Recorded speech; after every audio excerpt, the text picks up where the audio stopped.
This is Realme 10 Pro Plus, and today I would like to demonstrate that you can set up and use the nearby share function on this device. So that's an insanely simple thing to do. You just need to enable Wi-Fi, Bluetooth and mobile network if possible. So here I have Wi-Fi on, Bluetooth on and cellular data on. Next, among the shortcuts at the control center, look for the nearby share icon. If it is not present over here, just edit the layout, which you can do, I would assume, by tapping over here.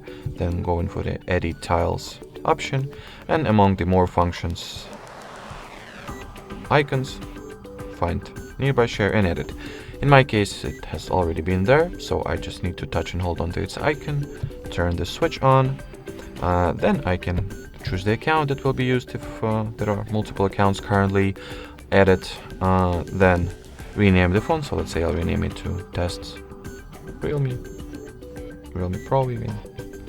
Then we can turn on or turn off the device visibility, and while visible we can also change the mode, so we can make it so that our device will be only visible for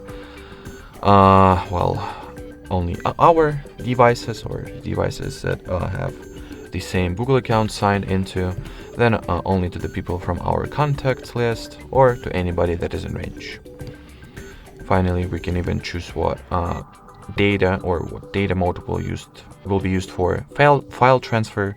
So we can make it so that it will use cellular data, Wi-Fi only, or Bluetooth only, that is without internet. So that would be pretty much it. Once you're ready to send a file through nearby share, just find one. So let me quickly take some screenshot. Then I will open